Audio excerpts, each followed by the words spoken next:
మెల్లగా తెల్లారిందో ఎలా వెలుతురే తెచ్చేసిందో ఇలా పోసి నవ్వులతో మెరిసే పసిపాపల్లా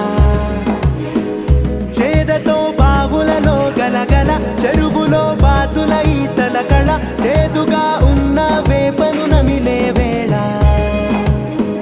చుట్ట పొగ మంచుల్లో చుట్టాల పిలుపుల్లో మాటలే కలిపేస్తూ మనసారా మమతల్ని పండించి అందించు హృదయం